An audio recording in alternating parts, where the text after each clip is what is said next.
मेरे दोस्त, आज का कहानी बेहद ही जबरदस्त है। आशा करता हूँ यह कहानी आपको जरूर पसंद आएगी।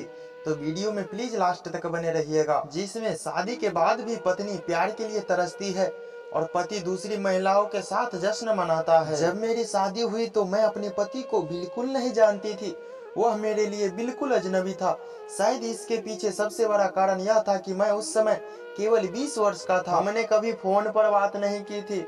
मैं बॉलीवुड की रोमांटिक फिल्मों को ही जिंदगी का हकीकत मानता था। यही वजह है कि मैंने करण जौहर और यश चोपड़ा की फिल्मों की तरह अपनी शादीशुदा जिंदगी की कल्पना की थी। मैंने पहली नजर में सोचा था कि एक प्यार करने वाला पति और बच्चे मेरे जीवन को खुशहाल बना देगा, और वह नहीं हुआ।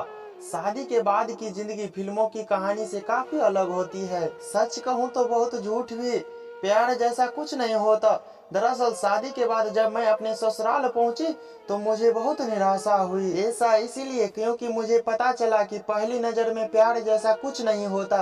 अपनी मर्जी से शादी करने के बाद भी मेरे मन में अपने पति के लिए ऐसी कोई भावना नहीं थी कि मैं प्यार कह सकूं। मैंने एक ऐसा व्यक्ति से शादी की जो बेहद ही ईमानदार और अपने परिवार के प्रति पूरी तरह से समर्पित था। उन्होंने मेरा बहुत ख्याल रखा, लेकिन प्यार के मामले में वह कभी भी मेरी उम्मीदों पर खरे नहीं उतर पाए। मेरी शादीशुदा जिंदगी में रोमांटिक डेट्स जैसी चीज नहीं थी। हमारे बीच जीरो रोमांस था। शादी के बाद मैंने जीवन में रोमांस पाने के लिए दिनों, हफ्तों और महीनों इंतजार किया, लेकिन मेरे हाथों कुछ भी नहीं लगा। ऐसा इसीलिए क्योंकि मुझे एक ऐसा पति मिला था जो ऑफिस से थक हार कर घर आता और रेगुलर चीजों के बारे में बात करके सो जाता था। हमारे बीच जीरो रोमांस था। हमारे बीच कैंडल डिनर लाइट जैसा कुछ नहीं था। हालांकि हम दोनों के बीच सेक्स लाइफ थी, लेकिन वह बिल्कुल भी रोमांटिक नहीं थी। मेरी शादी में यह कुछ ऐसी चीजों थी जो मेरे मन को अंदर ही अंदर तोड़ रही थी। मैंने अपनी माँ को सब कुछ बताया। मेरी लाइफ में एक समय ऐसा भी आया था जब मैं अपनी शादीशुदा जिंदगी को लेकर बहुत ज्यादा परेशान हो गई थी। तब मैंने अपनी माँ के साथ अपना अनुभव शेयर किया।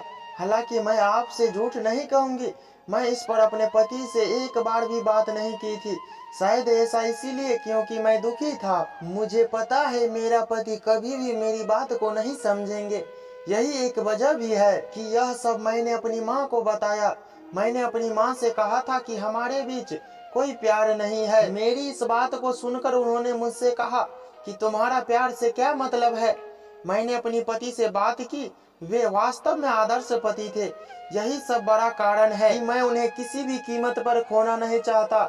उन्होंने मुझसे जुड़ी हर चीजों का ख्याल रखा। ऐसे में उनसे इस विषय पर बात करना मेरे लिए थोड़ा मुश्किल था, लेकिन मैंने उसे सब कुछ बता दिया। मैंने उनसे कहा कि सब कुछ सही होने के बाद भी हमारे जीवन में प्यार की कमी है। दरअसल मेरे पति मुझसे 10 साल बड़े हैं। तब मुझे एहसास हुआ कि हमारे बीच उम्र के अंतर के कारण हमारे लिए प्यार की परिभाषा अलग थी। मेरी माँ की तरह उन्हें मुझे धैर्य रखने की सलाह दी। अगले दिन मुझे एक लिखित नोट मिला। सुबह अपने पति से बात करने के बाद मैं अपनी ड्रेसिंग टेबल पर एक छोटा सा नोट पाकर हैरान रह गई। इसने कहा कि मुझे पता है कि मैं रोमांटिक पति नहीं हूँ जिसे आप चाहते थे, लेकिन मैं शुरुआत के लिए तैयार हूँ। मुझे खुशी है कि आपने मुझसे उन चीजों के बारे में बात की जो आपको लगा कि हमारे जीवन में कमी है। मैं वादा नहीं कर सकता कि मैं बदलूंगा, लेकिन मैं एक दूसरे को बेहतर तरीके से जानने के लिए कुछ कदम जरूर उठाऊंगा। हम एक दिन प्यारा नाम की मंजिल तक पहुंचा सकते हैं, जैसा आपने उम्मीद की थी। यह नोट उन्होंने लिखा था, जिसने मेरे होठों पर तुरंत मुस्कान ला दी। मैंने उन पर ध्यान देना शुरू कर दिया। इस घटना के बाद मैंने धीरे धीरे उन मीठी नोक झोंक पर ध्यान देना शुरू कर दिया जो मेरे पति हर दिन करते थे। चाहे वह सुबह गीजर का स्विच ऑन करना हो या फिर मेट्रो से सफर करना हो, ताकि जरूरत पड़ने पर मैं कार का उपयोग कर सकूं। उनका यह व्यवहार वो गुलाब थे जो मुझ पर हर रोज बरसाते थे। उनकी इन आदतों से मैंने सीखा कि प्यार एक प्रमुख भावना नहीं है, यह एक घिसे पीटे जूते की तरह है जिस पर आप ध्यान नहीं देते। मैं आपसे छिपाना नहीं चाहती, हम आज एक ऐसे बिंदु पर पहुंच गए थे जहां लोग हमें हैप्पी कपल कहते थे। हाँ, अब मैंने प्यार को कैंडल लाइट डिनर या उनके द्वारा गुलाब से नहीं मापा है, बल्कि उनकी आदतें ही मेरे लिए सब कुछ है। मेरे पति घर लौटने के बाद संसारिक बातों के बारे में बात नहीं करते हैं, न ही ऑफिस जाने से पहले मुझे अलविदा चूमना भूलते हैं। हम दोनों थोड़े बदल गए हैं। हमारी उम्मीदें भी बदल गई है। यह ऐसा बदलाव जिसमें हमारी शादी को हमेशा के लिए खुशहाल बना दिया। सच कहूँ तो मैं बेहद ही खुश हूँ। आशा करता हूँ यह कहानी आपको जरूर पसंद आई होगी।